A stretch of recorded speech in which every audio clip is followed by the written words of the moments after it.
Recorded Books presents Rules for Engaging the Earl by Janna Macgregor, narrated by Rosalyn Landor. Prologue. Portsmouth, 1805.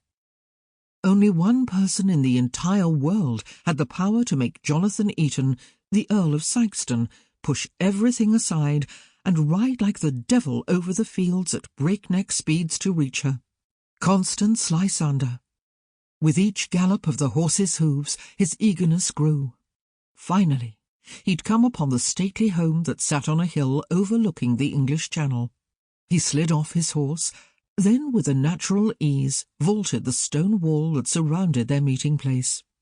Most saw Constance as a serious-minded 15-year-old, but not Jonathan.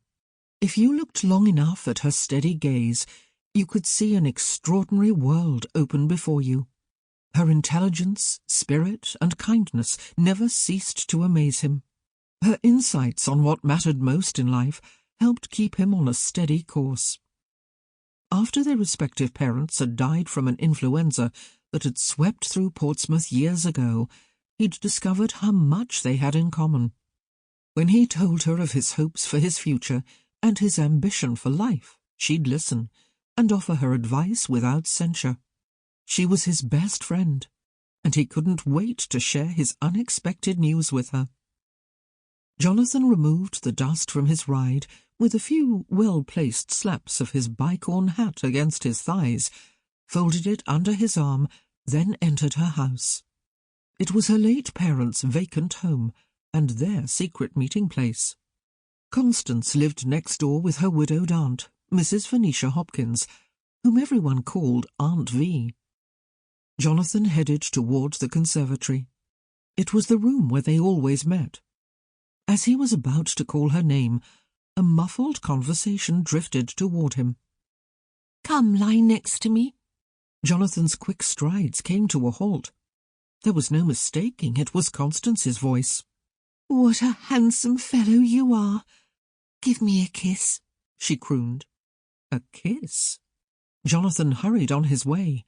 There was only one creature to whom she'd murmur such sweet nothings. Reggie. Damnation! He'd always wanted to kiss her, but foolishly thought it might change their friendship. Now he might never have the chance. "Don't, Reggie!" Her tone changed from playful to warning. "Reggie, no!"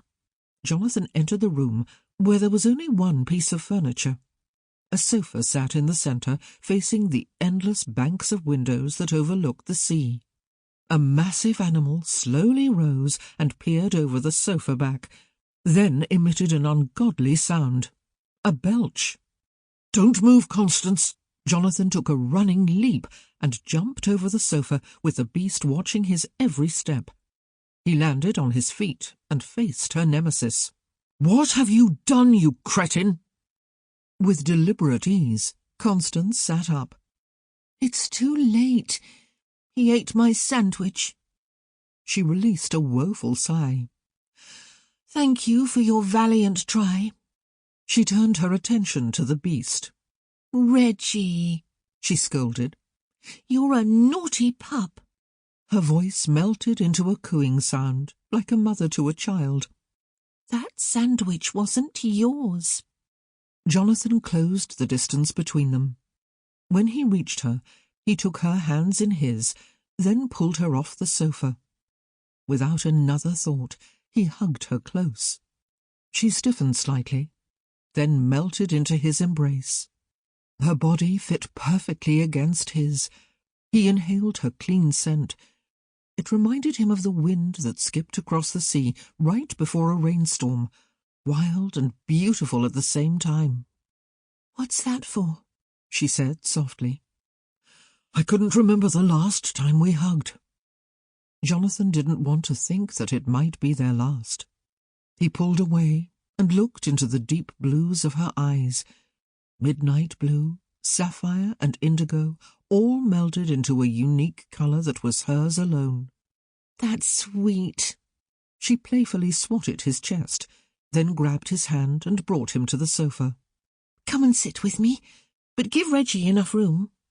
"You care for that mastiff Sample complete. Ready to continue?